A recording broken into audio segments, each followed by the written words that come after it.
I'll be honest with you, that transfer window could have gone better.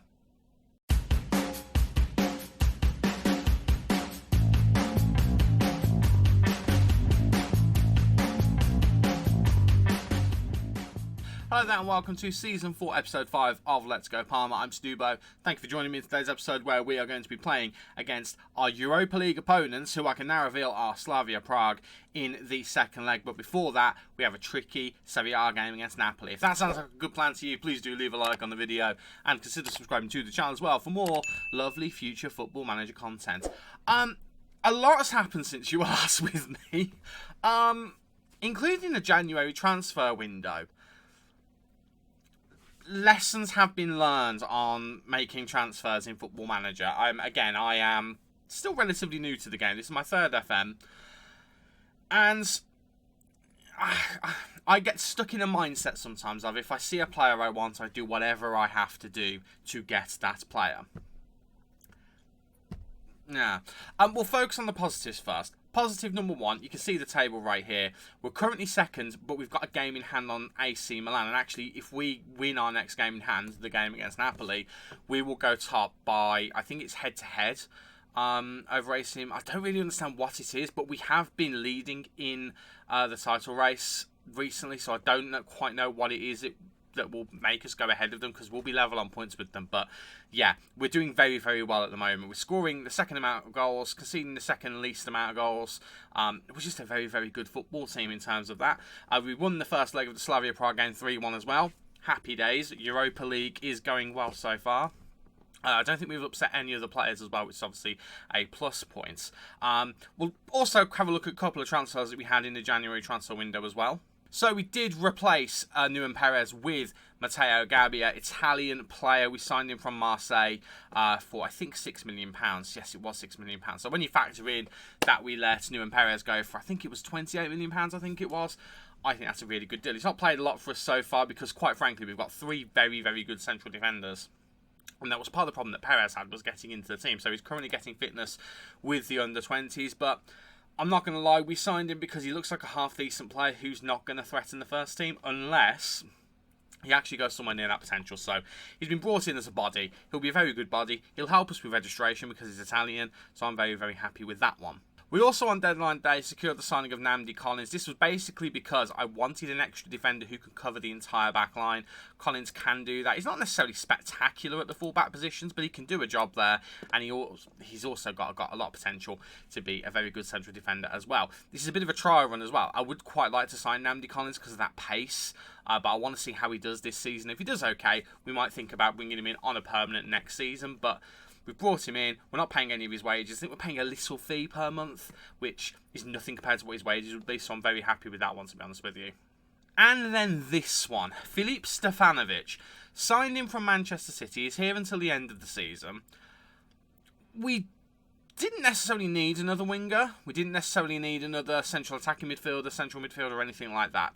But we've brought him in for cover, because we had to do a bit of a reshuffle, not necessarily tactically, but in terms of our squad, in terms of what position we see certain players playing. I'll get onto that in a moment, but I want to focus on the positives at the moment. And the other positive that we've got is the form of one particular player, and that is the form of Felipe Coutinho.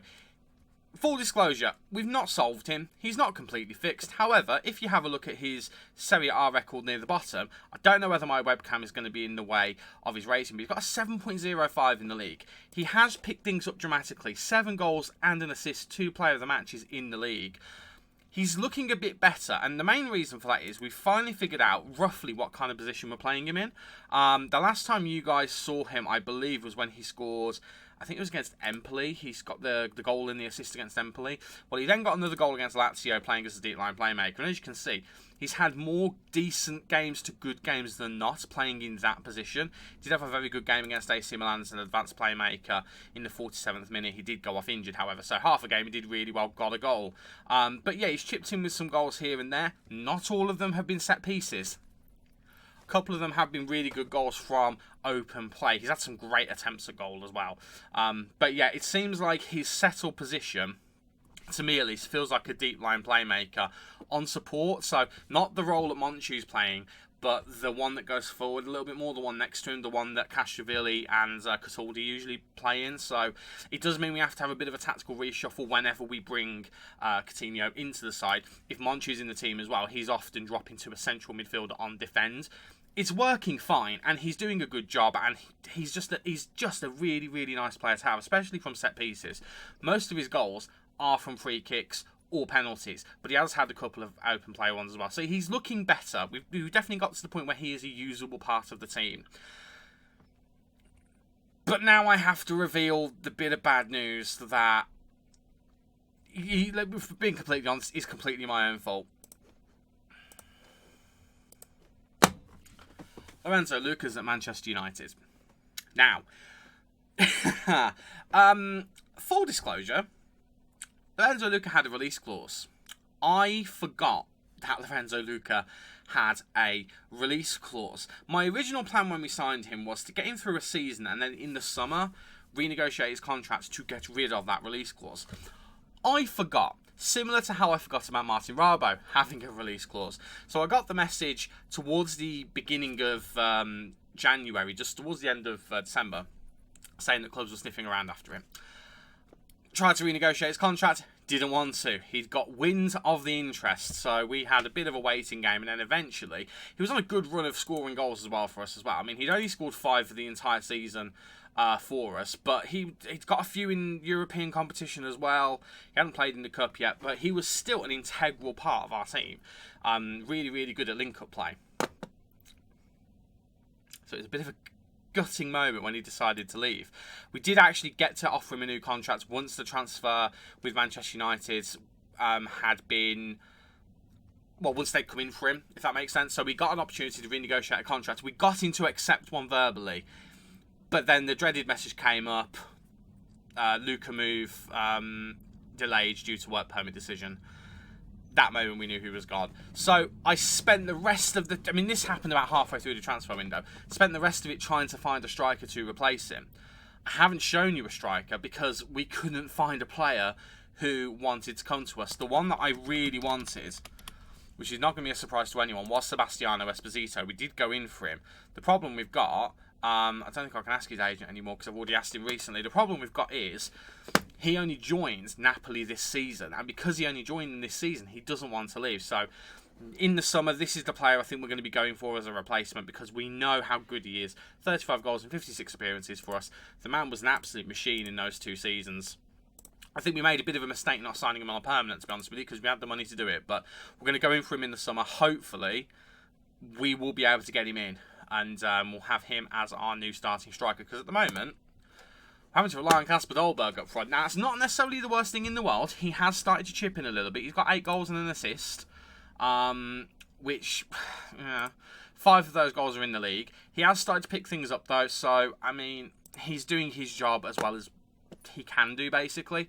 When I was thinking about roles for different players, the reason why I brought Stefanovic in is because Totino is now not starting striker, but he is one of our strikers because, quite frankly, we need him to be one of our strikers. He's not been the best this season. 18 appearances, 6 goals, 2 assists. He's not been anywhere near those first 2 seasons. I mean, the drop-off is incredible, actually. But he is a body who can play as a striker. He's done an okay job there. He scored a couple of goals. I can't complain too much about him, but he's certainly not the player he once was. But, yeah, lesson learned. Don't always compromise just to get a player you've got your sights set on. Sometimes it's better looking at someone else. But I had it in my head I was going to sign Lorenzo Luca, and I accepted him having a release clause in his contract when actually I probably shouldn't have gone out there and found a younger striker who would have cost less, who could have grown into the player that Lorenzo Luca was. But I didn't do that. But none of that matters because we're still doing really well in the league and we've got a chance to go top again today against Napoli. And this, if I go to the right screen, is the 11 that's hopefully going to take us there. It's Dragowski in goal, Zappa, Greenwell, Collins and Valeri in defence with Coutinho and Castrovilli in midfield, with Don Vito and Mihaila supporting Dolberg up front. Don Vito has been doing really well, actually, recently. I mean, I say recently. I don't actually think his last few games have been that good. In fact, he hasn't been played in the last few games because that's the under-20s, because he's not been playing for them, because he's been playing for us. Change the screen. Yeah, he's had 4 games where he's not been that good, but he's had a couple of games here where he scored his first goal for the club, got an assist as well against Atalanta and Bologna. We're going to give him a chance today, mainly just to rest Karabakh, because Karabakh has been very good this season as well. But let's just get into it, shall we? Let's see how we do against Napoli. Hopefully, we don't get battered. Let's go. We are very, very lucky that despite losing Luca, it's not actually affected us quite as much as I expected it to. It has definitely had an effect. We have struggled in a few games. The link-up play up front hasn't been quite as good as it was before. The passing was really nice between the front 4. Even if Luca wasn't necessarily scoring the goals, he was getting good ratings and he was involved in the play. Was Mano Dembele, who, by the way, played for Napoli in this universe. He was still getting involved and he was helping us get the goals, even if he wasn't assisting or scoring them directly. It's definitely not the same with either Tino or Dolberg up front. Dolberg is growing into the role. I don't think he'll ever be as good as Luca was at it, but he's definitely doing a job up there at the moment, and it's quite nice to see. What isn't nice to see is the fact that Collins has just got himself sent off. Oh, Namdi. I knew it was a risk putting him in, but I didn't expect that to happen. Namdi. I mean, I said I was thinking about signing him next season. I think he's just ruined his chances of that permanent transfer. Right, well, Don Vito's having a shocking game. It's Don Vito who's coming off, so we'll move him round, and we're going to have to bring Fiat on. I wanted to really rest him. I mean, I'd bring Gabbia on, but I'm fuming. I'm absolutely fuming. Well, we're just going to have to do what we can. Isn't a lot. That's really frustrating. I was about to say Napoli are absolutely battering us in this game. And they've had twice as many chances as we have. I mean, we are playing away from home. Also, their stadium is barely full. I don't know whether that's the away side or anything. Oh, Dennis Mann nearly puts us ahead. That would have made up for the red card if we'd have just managed to sneak ahead there. But it is going to be half-time going into... It is going to be half-time. I think I was going to say it is going to be level going into half-time. I was about to say it is going to be half-time going into level. That doesn't make sense to. We'll say that one. Try and G the guys up a little bit, and we'll just have a chat with... I mean, we're going to throw the boot in at you. That was absolutely unacceptable. I think we're just going to go around some of these boys and just say, look, let's just step things up a little bit. We can do a bit better than we are doing. Zappa I'll leave for the moment because I want to have a chat with you. Don't get yourself sent off like that, numbskull.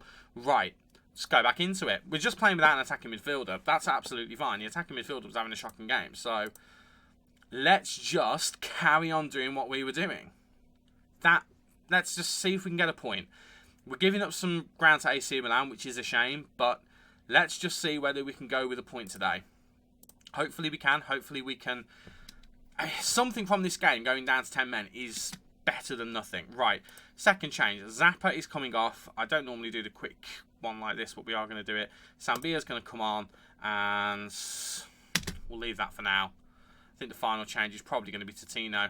Right, Castrovilli, looking for options. Gets it to Fiat. Fiat now. Into Greenwell. Grill to Coutinho. Coutinho, Dolberg. Dolberg into Mihaila. Mihaila's got a little bit of space. Goes for the shot. It's saved by Vicario, and it is going to be a corner. Will we get a chance here to get the ball on the head of someone into the back of net? Mann whips in, looking for Greenwell. Can't quite find it, but Coutinho is there. Back to Dennis Mann. Looking for Coutinho again. I thought it was going to be an offside there. There wasn't. What a ball that would have been, but I think that would have been offside. It hasn't been given because it didn't reach the man. Sambia now, and the highlight ends. Nice little bit of play from us there. Going to demand a bit more from the boys, which might not go down very well, but we're going to see whether it can just G them into the last few minutes. And we are going to make that final change. I don't really know who to take off. There's no one having a terrible game, but Kasper Dolberg is nervous. The only problem is he's not as tired as a lot of the other players, and that's my big concern, is we got some tired legs out there. I'm just thinking who can be an absolute game changer. I'm looking at Karabakh and thinking, do we bring him on? But then it doesn't make us as stable in the midfield as I would like it to. I don't know. I mean, Monchu, I think, is probably going to be the one. And I think we bring on... Tell you what we'll do. Do a bit of moving around. Mihaila's going to go on to the right. Coutinho's going to go on to the left. And we're going to bring Monchu on and switch these two guys back around to how they normally are. I'm going to do that. Yeah. That's what we're doing. I wanted to give Monchu a proper break, but we ain't going to be able to do it. Let's just see whether in the last few minutes we can just sneak past them. Let's go attacking as well.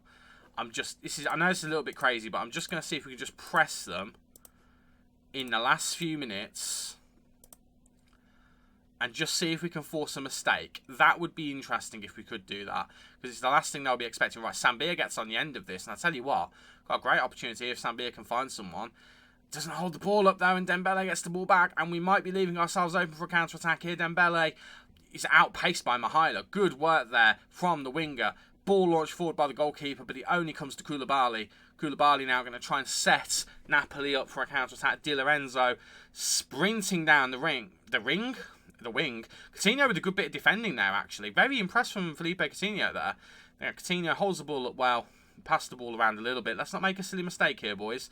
Let's try and get forward with this. Castrovilli tries to flick it onto Dolberg, doesn't find him. That's where Dolberg disappoints me. His positioning for those flick-ons doesn't really do what we need it to, and we do fall to a late goal. The assistance flag isn't up, so I've got a feeling this is going to be given as a goal. I mean, we are down to 10 men. We have pushed on in the last 10 minutes. Maybe we shouldn't have. Maybe we should have kept on as we were doing, but it is 1-0. That's very disappointing. We've held on right until the end, but eventually they have broken us down. It is full time, and it is a loss. Only one of a couple of losses we've had this season. I mean, when you look at that, we didn't deserve to win the game whatsoever. Down to 10 men. It is what it is. I mean, again, where is he, the numbskull? I'm throwing the water bottle at him because it's his fault that we've lost that game today.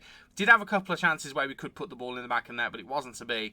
And now AC Milan have a 3-point gap. But we still have to play them towards the end of the season. We do still have to play them.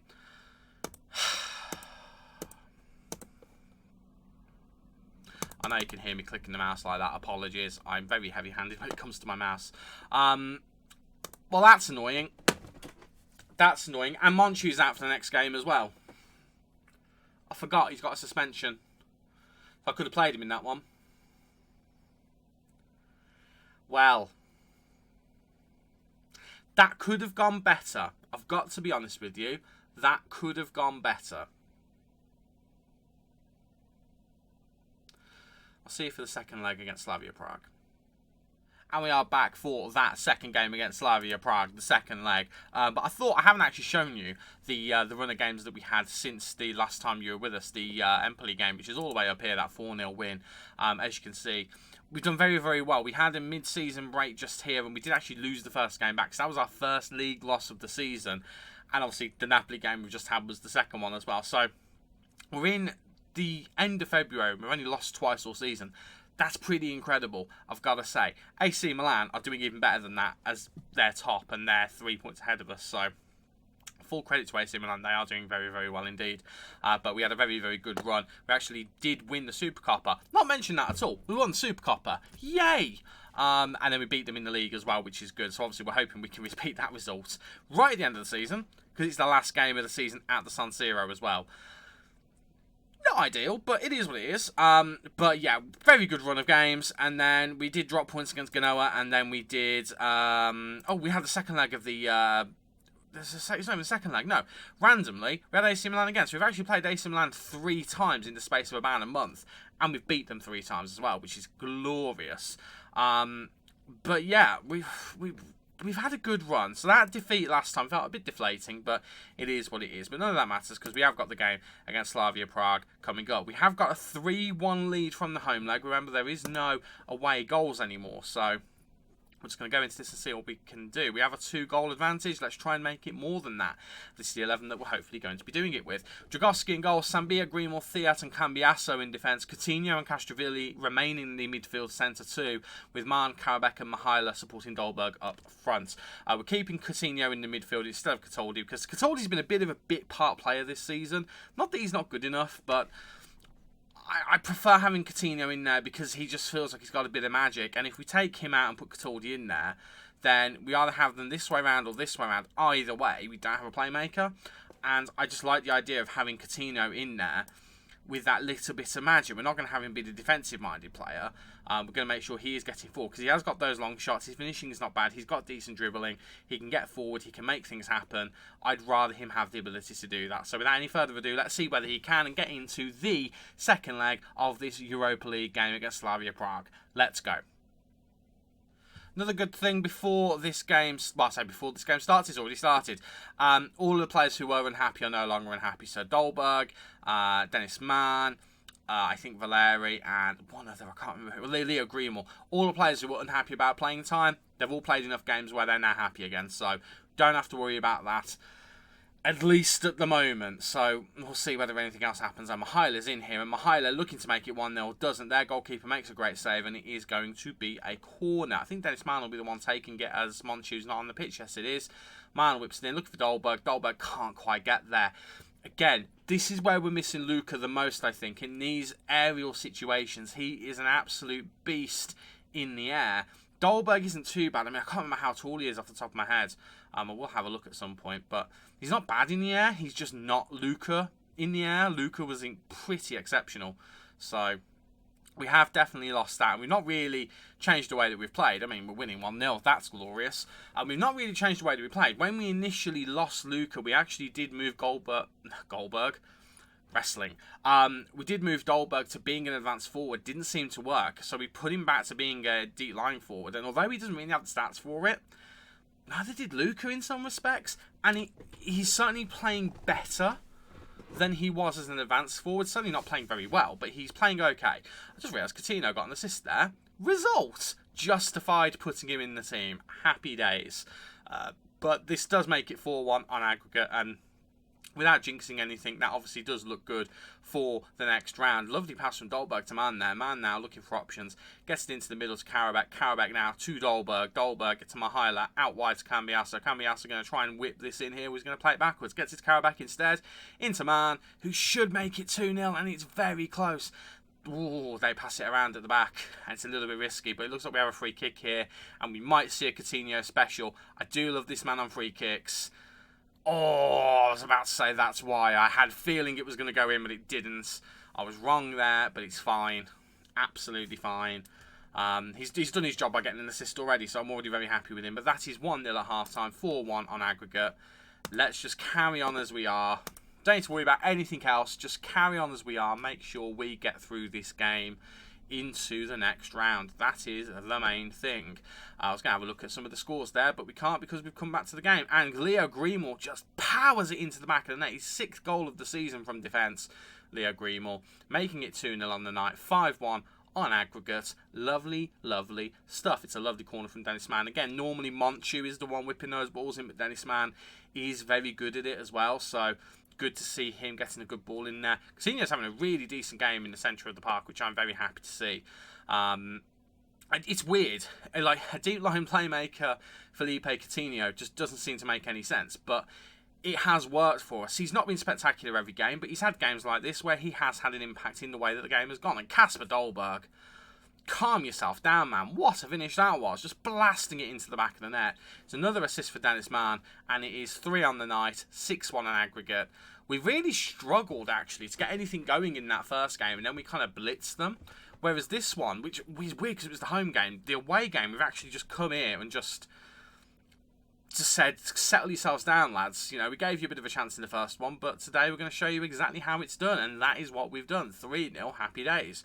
Right, Dolberg gets back to Sambia, whips in, looking for Karabakh. Dennis Mann should have had a goal. Deserves a goal with the performance he's had, but doesn't manage to get it in, and it is still only 3-0. We've left him open there. Oh, let's not concede. I'd quite like a clean sheet, boys. If we cannot concede a goal, that would be lovely. I tell you what, Tchaikovsky did a decent job there to defend it, but probably a little bit closer than it should have been. We are approaching substitute o'clock. I'm just thinking what substitutions we can make, to be fair. There's a couple of players who are not having great games, but they're not having bad games, so it might be a bit unfair just to bring them off because they're not being spectacular. Thiat doing a good job of bringing the ball out of defence there. Mahaila now looking for options, goes to Cambiasso, into Karabakh. That's lovely play from the boys there. Karabakh now looking for options.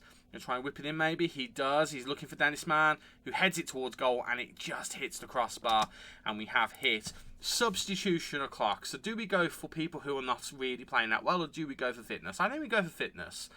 That loss against Napoli definitely has put a downer on the league. So maybe, just maybe, we need to be thinking about ways to try and turn things around a little bit. So I'll tell you what we're going to do. We're going to bring Coutinho on.